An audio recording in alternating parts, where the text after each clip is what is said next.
Rebecca Ward, welcome to the Human Capital Innovations Podcast. I am so pleased to be here, John. It is a pleasure to be with you. You're joining us from California. I'm south of Salt Lake City in Utah. And today we're going to be talking about your book, The Paper Tiger Syndrome, How to Liberate Yourself from the Illusion of Fear. I think that's a fantastic title. I'm really excited to learn more about the book and the key messages therein. Before we get started, I just wanted to share Rebecca's bio with everybody. Rebecca Ward is an American therapist, author, and executive coach. She has nearly 30 years of combined experience in management, consulting, and executive coaching. More recently, Rebecca has added author to her competencies with her new book, which we'll be discussing today. She is particularly interested in helping others and leaders in particular learn the personal, professional, and systematic beliefs of regulating their nervous system. Again, a pleasure to have you. Anything else you would like to share with me or my audience by way of your background or personal context before we dive on in? No, I mean, I would say one distinction for me is that, as you mentioned, I'm a therapist and an executive coach. Most coaches are not also therapists. Sure. So that kind of puts me in a unique position to help across the board. There's no limitations to the work that I can do with my clients. Yeah, wonderful. Yeah, that is an important distinction. It's a whole different thing to go through the whole process of becoming a certified therapist than being an executive coach, for sure. Yes. Well, okay, let's go ahead and dive in and tell us before we even talk about what Paper Tiger is, because I'm curious. I want you to tell us just a little bit about the origin story behind this book. Why this book? Why now? Why is it important for us? Yeah. So, well, I think it's important for everybody to understand that, regardless of where you are in, what position, power you have, everybody is a leader. And in my case, I have been through quite a bit in my own personal life. And as a result of all the things that I've been through, which I talk about in the first chapter of the book, many people said to me, you've got to write your book. You got to write this book because you can help other people overcome stress and trauma and, things that have happened in the past to them. So I finally decided at the beginning of COVID to take on this task. And it was perfect timing to just sort of focus my attention on getting the book published and out there to help people. Yeah, thank you for that. And I think many people had these types of COVID projects, didn't they? When we had an opportunity for some reset and some reflection and to do, perhaps things we thought about doing, but just didn't really take the chance to do it. So I congratulate you on that. It's no small feat to go through the harrowing process of writing a book, especially a book like this. But I appreciate that. And I know there's so much great content here that we're going to be unpacking that's going to really be able to help people. All right. Why don't we define a few things? If you can explain for us a little bit, Paper Tiger first. I'm really interested in Paper Tiger and the Paper Tiger syndrome. Then we can go further. Yeah, sure. So Paper Tiger actually comes from the communist movement. Mao Zedong was the first person to use that term in reference to some conflict that he was experiencing with the United States, and the United States kept threatening to attack. And he said, "Oh, it's just a paper tiger," meaning that's it's a false threat. They're not going to do anything. And that term, the paper tiger, took hold in our social systems, in our societies, and became sort of the catchphrase for anything that is an illusion of danger, that is in fact innocuous. So I took that term, the paper tiger, and added this term syndrome, because I think this is the paper tiger syndrome is something that all human beings, regardless of culture, regardless of position in our culture, struggle with this illusion of fear, which is the part of the subtitle, How to Liberate Yourself from the Illusion of Fear. And I am so passionate about this topic of fear and how much it is running us every day without us even knowing. Some form of fear is running how we think, feel, and act in life. And I talk about that in the book in great detail, but what the point of this paper tiger syndrome and the idea of the book is to help people make the distinction between a real threat or a real tiger, make the distinction between that and have the nervous system act automatically. The autonomic nervous system will act automatically on your behalf when there is an imminent threat in your space, which is more rare today than it was in primitive times when saber-toothed tigers were lurking in the grass all the time. Our primitive ancestors had to deal with real tigers all the time.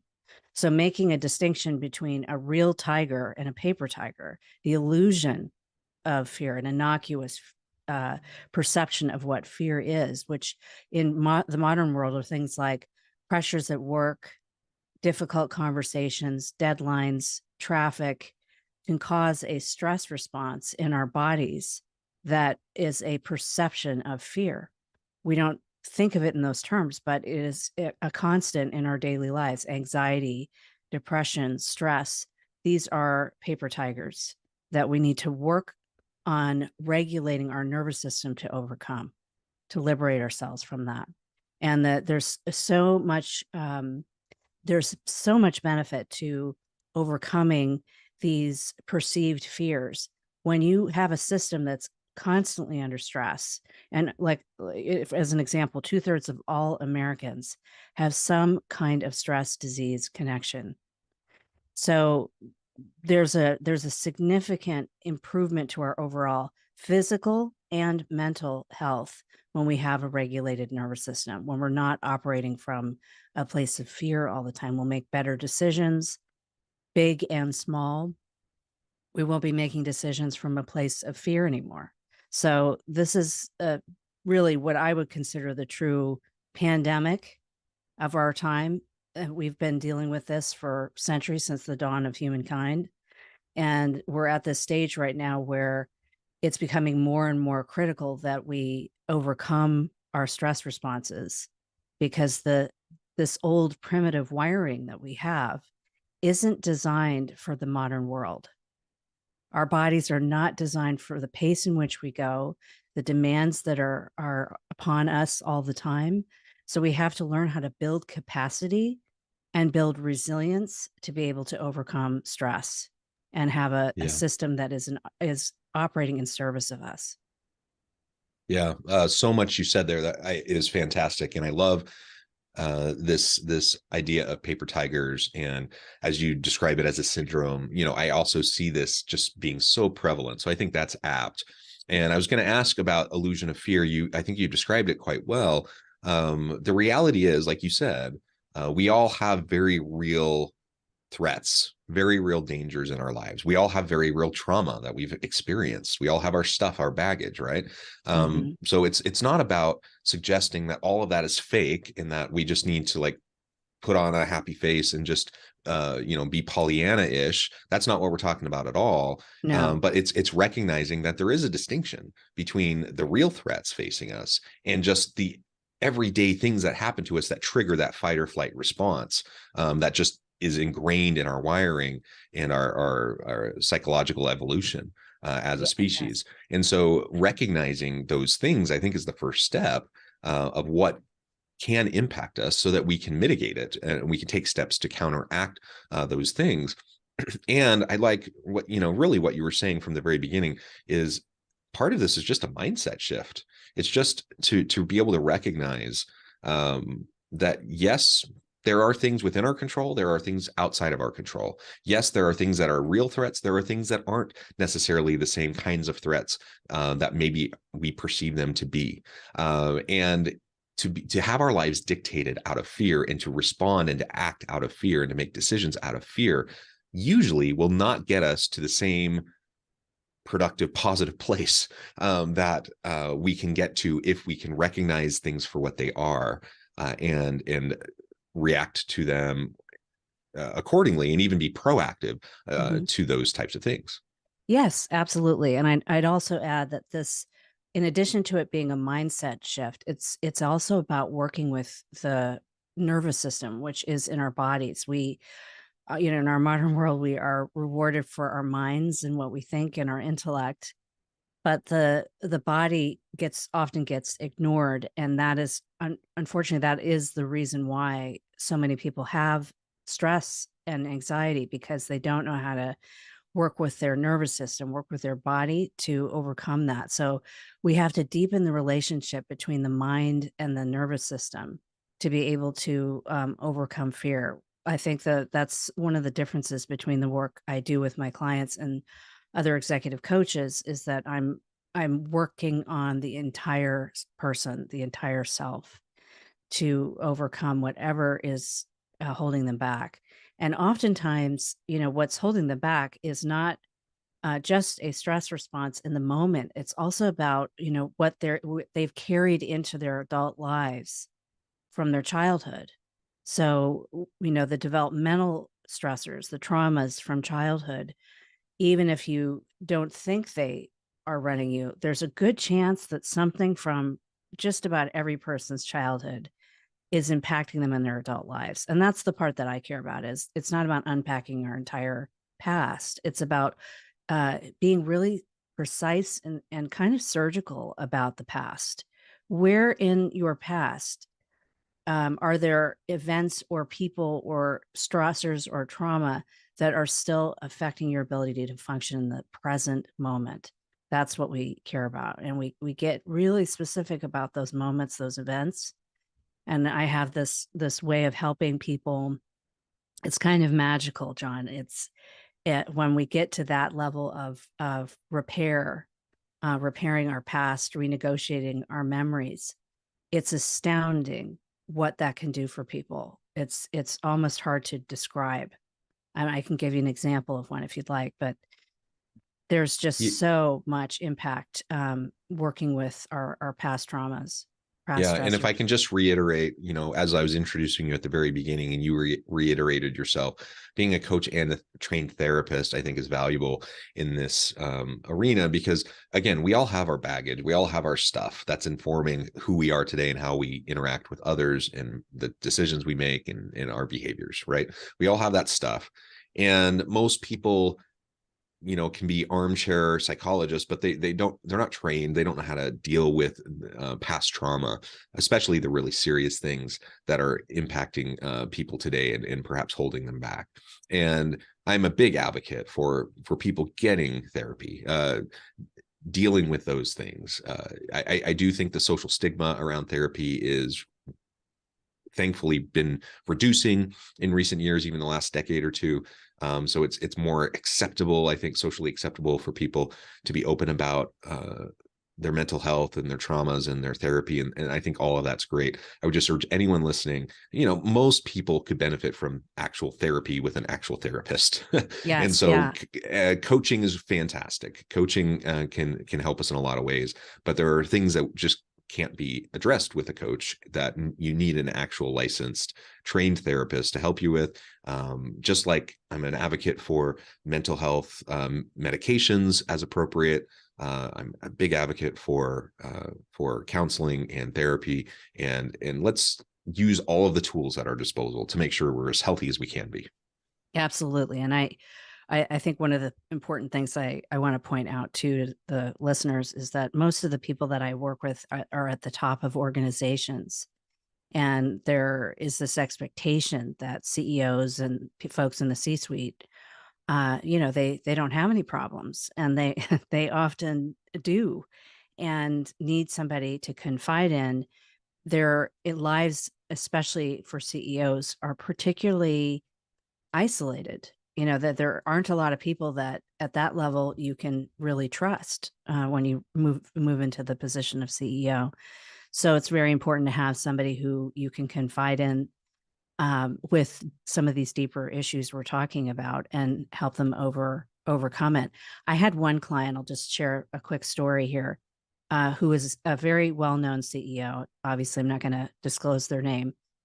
Came to me at the stage in life when they were suicidal, and they worked with me in these, what I call these weekend intensives. I host one-on-one exclusive weekend intensives with CEOs and folks in the C-suite, one-on-one.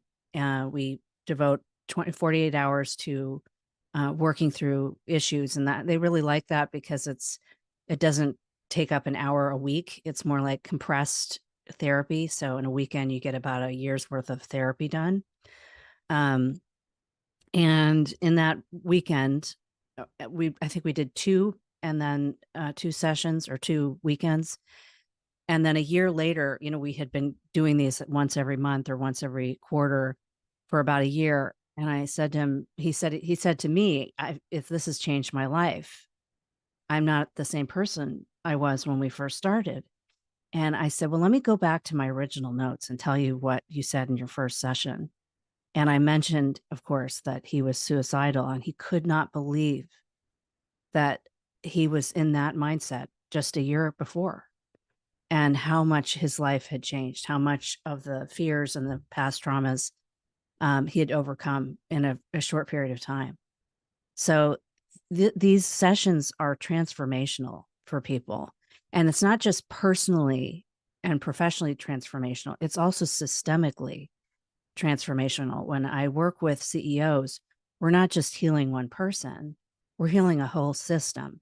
When somebody oversees an entire system, all the other nervous systems in that environment are pinging off each other. So if you've got a regulated leader who is running the organization, they're going to change how they run the organization from this work, which is very, very satisfying for the client and for me, because I am essentially doing work for sometimes thousands of people working with one person. Yeah, the ripple effects of this work is important. Yes. And you've already referred to it a bit, and I appreciate that example. Maybe we can talk a little bit more explicitly about the different types of benefits that can come to leaders through this self-regulation, this discovery, mindset shift, self-regulation of nervous system, so that they can be their best selves, so they can model that kind of health for their teams, and then we can have the maximum impact, the maximum ripple effect that you're talking about.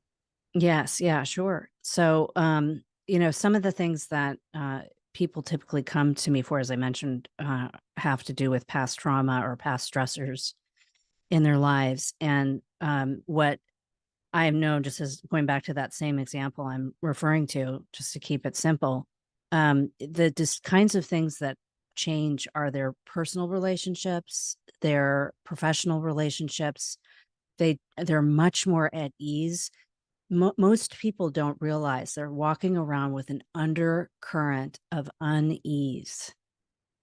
And we don't know any different because it's been with us our whole lives. But when you lift that undercurrent, when a client works with me to lift that undercurrent, there is this incredible expansion of creativity, of innovation, of strategic thinking that opens up and becomes infinite. So when a system is under stress, you have less access to what we call your prefrontal cortex, right? So that's very important. We can't be working from our primitive brain, the amygdala, which is the other brain we have. And when you're under stress, you have less access to that prefrontal cortex. You're more, making decisions from, again, a place of fear, which is your amygdala. Survival, that survival energy, it really runs us. So through this work, we release a lot of that and give you more access to your higher order thinking brain, your executive brain, that gives you access to the creativity and the innovation and the strategic thinking that you had, but more of it, far more of it, far less of that fear-based thinking, which right now is very important. Things are, that last year at Davos, they named 2022 the poly crisis year. And I think that I'd argue this is the poly crisis year, 2023. We are going through this right now. So we need more leaders in positions where they are capable of managing their capacity, to increase their capacity to develop more resilience in their nervous systems, to be able to make decisions that are going to continue to be difficult. We aren't designed for the modern world, so we have to work through the compression, the intensity, the what I call the bracing in our bodies to be able to open up to have more access to our higher selves. And that's what this work does for people. Yeah, yeah, excellent. So if I am an executive listening today and I'm thinking, oh, this sounds fantastic. Maybe you're a little bit hesitant, a little bit nervous.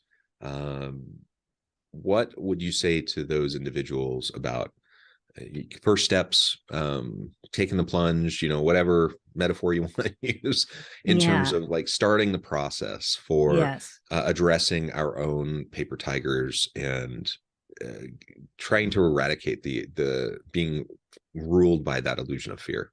Yeah. Good question. I think everybody's a little bit nervous coming in. I think that's totally normal. So that's the first thing I would say is nervousness is a signal this is something you need. And then I would also say that I don't go right into the heart or right into the center of stress or trauma. This is a process and it's titrated so that you can function in your daily life.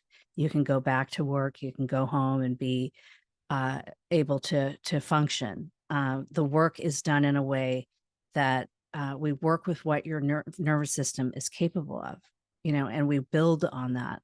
So, that's one thing that I think a lot of other therapists and coaches don't consider is people have to go back to their daily lives after this work. So I pace it so that the client does not have a struggle getting back to their daily lives. And it's all customized. So there's no protocol or this is the order in which we're going to do it. Every person is unique. Every person is different. And their story is different. So the work is truly customized and we pace it so that it can be integrated, not have it blow back on the person. Yeah. Yeah, that's great. And like you said, we all have our daily lives and our stuff that we still have to do and get done. Yes. And so we do have to be aware as we're doing this work that what we do can be disruptive to people, and in a good way ultimately.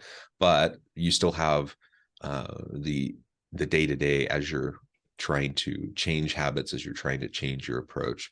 Yes. You still have to deal with the responsibilities that you have right in front of you. So let's do That's it right. in a responsible way, do it in a way that will allow people to make the adjustments they need, but also meet the obligations and responsibilities they have. Absolutely. And I Yeah. think that's the healthiest way we can possibly approach it. It is. And it's the only way really, because if we do it, if we go past that threshold of resilience, we're not doing it right. The body needs time to integrate it. The mind needs time to integrate it. So we want to stay within what we call the window of resilience and we want to move past that. Yeah. Mm-hmm. Wonderful. Rebecca, it has just been a pleasure. I note the time. I'm going to have to let you go here in just a minute. But before we wrap things up for today, I wanted to give you a chance to share with the audience how they can connect with you, find out more about your work, where they can find your book, and then give us a final word on the topic for today. Okay. The Paper Tiger Syndrome, How to Liberate Yourself from the Illusion of Fear is available in all bookstores and on Amazon. So feel free to check that out. You can find that also on my website, irisinstitute.com, IRIS, like the flower, institute.com. You can also type in my name. It'll reroute it to the proper website, RebeccaWard.com. And I would just say, reach out to me on my contact page and we will get some time set up to talk about how I can help support you. I'm also available on all the social media sites, Facebook, Instagram. I don't do TikTok, but LinkedIn. I am Rebecca Ward is my ID or my handle. And my last message that I would say out to everybody is, this is a difficult time. And if you're interested in getting some help and support, I would love to hear from you. Excellent. Thank you, Rebecca. It's been a pleasure. I encourage the audience to reach out, get connected, find out more about what Rebecca can do for you. Check out the book. And as always, I hope everyone can stay healthy and safe, that you can find meaning and purpose at work each and every day. And I hope you all have a great week.